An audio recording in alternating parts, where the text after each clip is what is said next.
What's going on, guys? Alex here with TFL Bike. I'm here in North Carolina right now, riding the Blue Ridge Mountains on the all-new Yamaha MT-10. The MT-10 is Yamaha's flagship hyper naked bike. It sits at the very top of their naked sport bike lineup. And for the first time since it was introduced in 2015, it's getting a major update. So an all-new look, some engine tweaks, and most importantly, an all-new tech package to bring this bike into the modern era. So yeah, we've got some great riding roads ahead of us. In this video, we'll go through all the changes, obviously get it out on the road. Let's jump right into the video. The formula for this MT-10, it's pretty similar to the last one, which I don't think is a bad thing at all. You take a great motor out of the R1 and you make the bike more comfortable and more street friendly, which is exactly what this is. This is basically an R1 that you'd be comfortable putting a lot of miles on and spending a lot of time in the saddle. The engine in this MT-10 is pulled right out of the R1 with some minor changes, but it's a 998cc inline 4-cylinder, the latest version of Yamaha's CP4 with the cross-plane crank. And you get a really distinct sound out of this that immediately you know is an R1 motor. It's very deep, very growly, and it sounds awesome. I've never talked to anybody who thinks one of these CP4 sounds bad.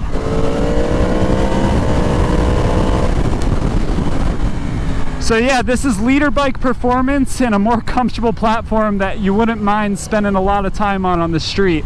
It's the whole idea with this bike. Yamaha says that they've optimized this engine compared to the R1 for better torque in the 4,000 to 8,000 rev range, which again, that's where you want to be on the street. But even if I'm in the wrong gear and I let the bike kind of slug around some of these turns, it's got plenty of torque to get you through the turn without needing to change gears. Three major things you really need to know about this bike. First off, we have style. This has an all-new look to match the rest of the bikes in the MT lineup. There's also a number of engine updates made, which we'll get into in a little bit. And then the big one is the tech package. You can see here if I flip on the key, there's a new TFT display up front, full color. It looks pretty good, and there's a lot of extra tech they threw at this bike when you compare it to the outgoing MT-10. People were either huge fans or hated the look of the old MT-10, and I think it's going to be the same way on this bike. The whole front end has been redesigned. You now have this kind of Y-shaped lighting pattern here, and then you have your headlight and high beam as well below that, which are kind of separated into two separate beams. So a different look here. This is a somewhat transparent windscreen here, but I did see a clear one earlier, a clear windscreen, and there's some pretty cool details behind there. So if you put a clear one on, there's actually some nice details that shine through. You also have a revised sort of section right here. These intake ducts are actually now functional. They were just for appearance on the previous generation. Now they actually work. The frame is identical to the previous model. This is the same frame that they use in the R1. So you can see this has some extra mounting brackets and different hardware that are used for the R1 that this bike isn't using. So like fairing stays and stuff. So same exact frame. The old MT-10 had a little bit of a cover here that was sort of stylish and I don't know, made it look a little bit racy. They replaced it with just this kind of black plastic piece that blends into the frame. And I actually like that they got rid of that little piece there. It makes it look a little bit more like a naked bike. We can look at the revised exhaust. A lot of the new MT bikes have an exhaust that exits down at the center of the bike right in front of the rear wheel. This has a big unit down there in front of the rear wheel, but they still have a traditional muffler coming off the right hand side of the bike. The tail section all been revised, new seat, new lighting all the way around, full LED lighting. And then you have the color scheme as well. That's all new for this year. You can get this bike in a full murdered out matte black, but I really like this cyan color they're doing on all the MT bikes. You have a little bit of red popping through, and it really reminds me of the Petronas Yamaha team in MotoGP. I think this kind of cyan turquoise color really gives it sort of a race appearance. I'm a pretty big fan of it, and I think if you're gonna buy this bike, this is the color scheme to get it in. These wheels really pop.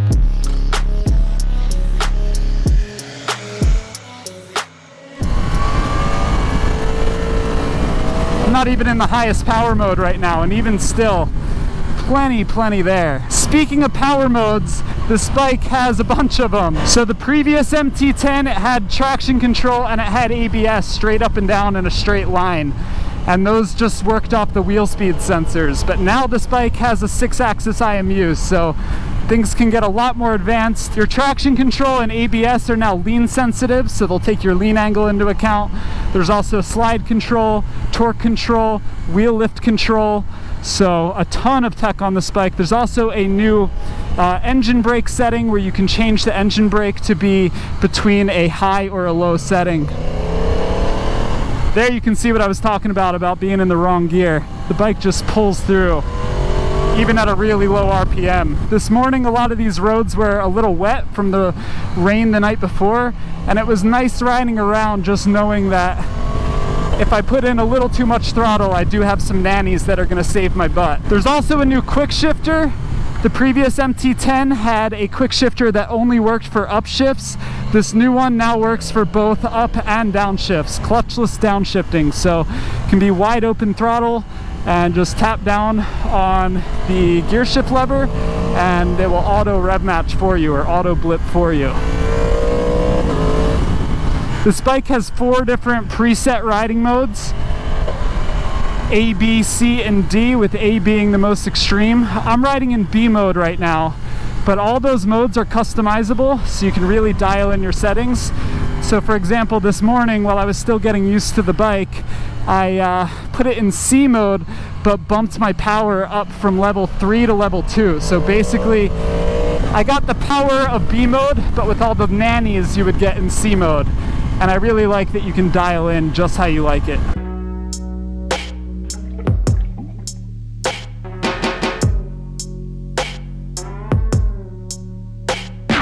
All right, let's talk about this tech package a little more in depth here. We'll start with the screen. It's really bright, it's got a lot of info, and no complaints with the screen here. You've got some dummy lights on the outside. The 2 things that you really want to see the most, your speed and your gear position indicator, are nice and big. The one thing I am going to complain about is this fuel gauge. I don't know why Yamaha still does this, but you can see I am showing 3 out of 4 bars right now, which you would think would mean 3/4 of a tank, but it actually means half a tank. So I have no idea why Yamaha still does their fuel gauges like this. It doesn't make any sense. They should go away from that. These are basically, this top black row and the bottom black row are all of your settings. So your quick shifter, those arrows will turn green when you can use the quick shifter up or down. Lift control is on right now. Brake control is in BC2, which is cornering ABS. You can switch that into mode 1, which is just straight line ABS. You can't turn ABS fully off. And then EBM, that's your engine brake management. I'm in level 1 right now, which is the high engine brake. You can turn it to level 2 and also change that to a lower setting so you have less engine brake. And one thing I will say is when there's like a couple settings on a bike, these numbers for all the different modes work fine. But when you're getting to the point where there's so many different settings, I really wish Yamaha would name these modes. So high and low, or cornering and straight line, on or off for lift control, high, medium, and low for power. I wish it was a little easier to make sense of. You have this mode button right here, and what that will do is it will cycle you through the 4 different bottom sections, and you can change the mode on those. So you change the mode using these arrows right here. So I'm in mode B right now. That's where I spent most of my time today. But you can switch it to mode A, which is more powerful, less intervention on all the nannies. And these lettered modes kind of universally adjust the different settings on the bike as you go through them. You can also go into power mode 4, and that significantly reduces engine power. So maybe you're riding in the rain, or you're really tired, or you just want a kind of laid back ride, you can throw it in that power mode 4, and that's a new mode. The previous mode only had, or the previous generation, sorry, only had 3 power modes, and they would adjust the power curve, but they wouldn't necessarily cut power. So I like to see that. Cruise control right here. So you have your standard cruise control, the light comes up right there, but you also have a speed limiter. So you hit the button again and you can limit your top speed right there, to, save you some speeding tickets. So I have it set to 44 miles an hour right now, and you do that just by pressing the cruise control button. And I'm gonna lower that max speed down a little bit. It's at 39 now, and I'm full throttle right now, and it's not letting me accelerate. Look at that, full throttle, and it won't let me do it. One more thing, I wanna pop into the menu here. So you just hold the scroll wheel down, it'll pop you into the the menu. And you've got a lap timer, you can change the wallpaper, mess with a bunch of different settings. But what I really want to show you is the YRC setting. This is where you're really going to fine tune all those different modes. Pretty cool. Like I said, a lot of adjustability here. You can really dial in things the way exactly how you want them. I just wish they kind of made more sense of these numbers and sort of named the different modes. That's my one complaint about it.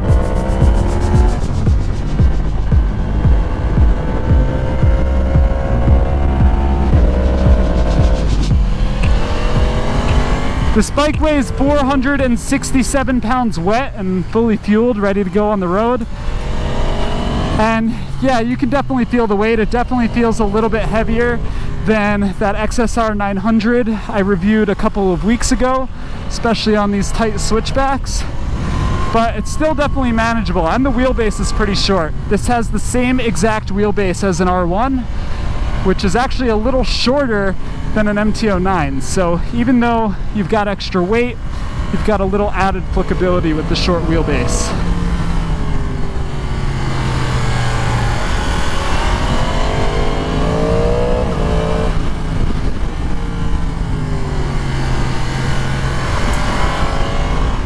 The brakes feel really good, they're really strong. This has a new Brembo master cylinder at both front and rear, and the front master cylinder is now a radial master cylinder. So when you pull the lever, you're pulling the piston in the same direction as you're pulling the lever. It's not going perpendicular with the lever. So you get really good lever feel.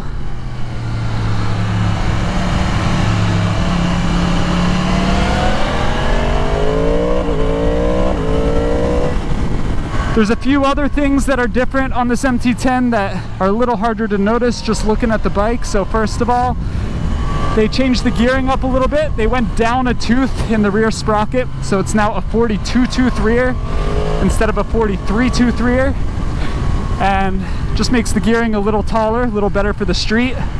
There's also a new exhaust and intake system on this bike, and to be honest, a lot of that was added or redone because of Euro 5 emissions regulations. But Yamaha's whole goal with that was to be able to continue to sell the bike in Europe and keep the same power numbers. So they had to revise the intake and the exhaust a little bit. What you will see is when you look down, you'll see these 2 little mesh vents on the tank. They're there for sound. So basically they route some more induction noise back to the rider so that you can hear a little bit more of that growl noise coming through while you're riding it, sitting in the saddle. There's also a new seat on this bike. Yamaha actually stiffened up the seat a little bit. They say to make it more comfortable, and I'm not an expert in seat padding, so I can't exactly explain how that works, but a little bit of a different seat with some different materials. You've also got new tires. These are Bridgestone Battle Axe Hypersport S22 tires, which Yamaha's using on a lot of their bikes, and it's also a little bit more efficient now. Again, that's thanks to Euro 5 emissions regulations. Previously this bike was rated at 30 miles per gallon. It's now 36 miles per gallon, so about a 20% increase. The tank is still exactly the same size at 4.7 gallons, so you're just getting a little bit of extra range out of it. And actually this is the same exact tank as the previous MT-10, so the part number is identical with different paint. So there are a lot of carryover parts from the old MT-10 to this.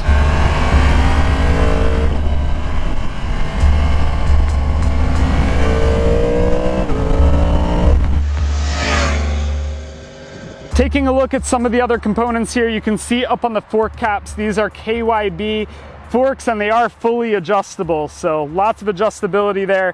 Pretty much the same as we saw on the previous generation MT-10. You also have a fully adjustable rear shock as well, with a piggyback reservoir right there. And they did make a minor change to the rear shock. They added about 3 millimeters of preload. And the only reason they did that was to keep a lot of the geometry the same. Since they changed the gearing and this now has one less tooth in the rear, they needed to add some preload there to compensate for that. All right, let's talk about the engine. This is basically pulled right out of the R1 with some changes made to it. So they adjusted some of the fuel injection settings to meet Euro 5 emission standards.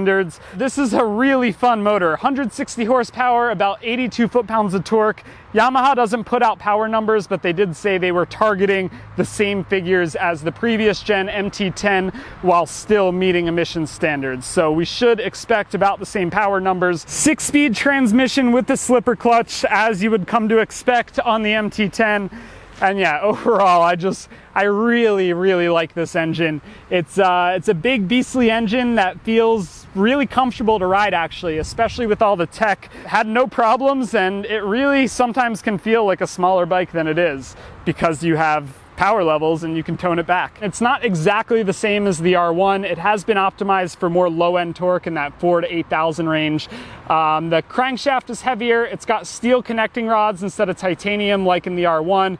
Different cylinder head valves, the intake and combustion chamber, the shape has been changed a little bit, uses a different piston. So very similar engine, but there are some changes that just make this a little more street friendly compared to the R1. Also, I mentioned that the frame was completely identical, shared with the R1. That's definitely true. This has a new tubular subframe compared to the old MT-10, so a little bit different there just to accommodate the different rear end, the different tail section. Same exact swing arm as on the R1 as well. And one thing that has changed this year is the ride-by-wire. The last MT-10 was also ride-by-wire, but it used throttle cables that connected down to the throttle bodies. Now there is a sensor in the grip right here. You won't see any throttle cables, and that sends a signal down to an actuator on the throttle body. So you don't need to adjust your throttle cables. You don't need to lube them. Just one less thing you need to worry about.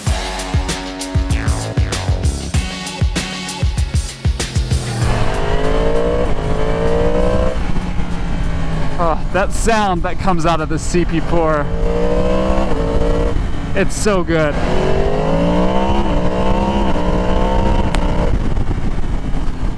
Let's talk about price for a second. This bike did get more expensive since it got a lot of added tech. It is now $13,999, so right about 14 grand, which I think actually is a pretty reasonable price for a liter bike engine with all this technology. I've always thought the Yamaha MT bikes were very reasonably priced, and that's why you buy a Japanese bike usually, is because they're accessible. They're usually pretty affordable. But even though they did raise the price by $1,000, I still think it's reasonably priced considering all the tech that this bike comes with.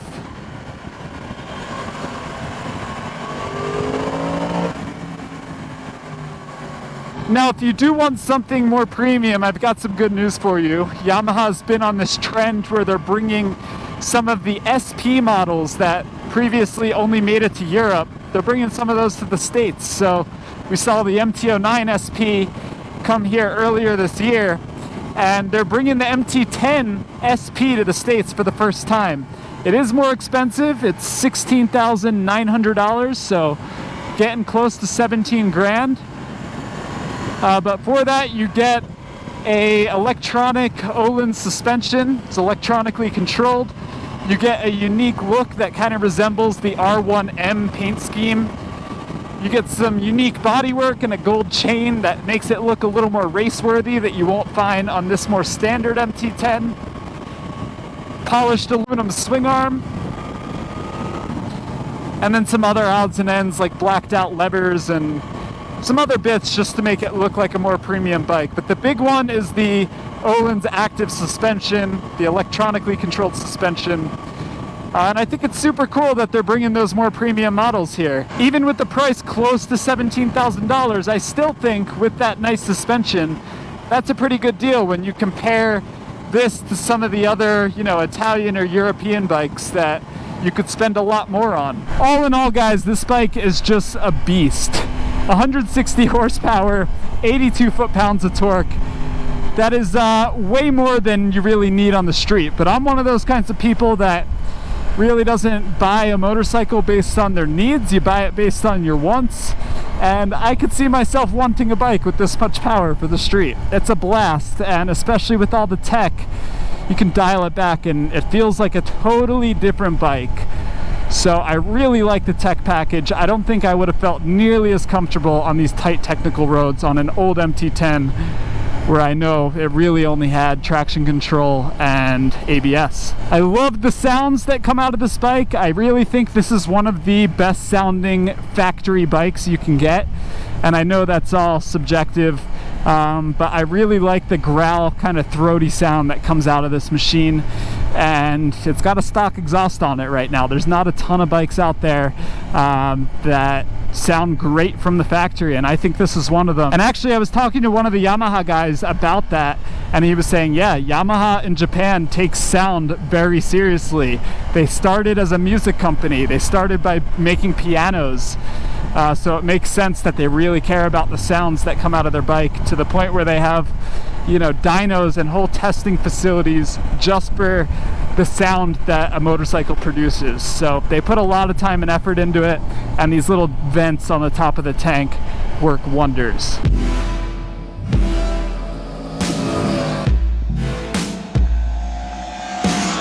So there you have it, the all-new 2022 Yamaha MT-10. I had a blast on this bike. I think Yamaha made the right move here by taking a bike that was already super fun, updating the look of it to match the rest of their bikes in their lineup so they can continue to sell it. They had to make some changes to this to meet Euro 5 and continue selling in Europe. But the most important thing, they gave a bike that has a ton of power and can get you into a lot of trouble on the street. They gave it a lot of tech that can save your butt. And that, I think, might be worth the upgrade for a lot of you people out there. And I think it's still a really good value in a leader bike. If you want something more premium, you can go with, you know, a Ducati or a BMW and spend a lot more money. Or you can go with the SP version of this bike, which is $16,899, so just under $17,000. You get the Japanese reliability, somewhat affordable. Yes, 17 grand or 14 grand for this model right here is still a lot of money for a two-wheeled machine. But compared to some of the other more premium offerings out there, I think it's a pretty good value for what you get. I definitely had a blast on it. Let me know your thoughts down in the comments below. See you in the next one.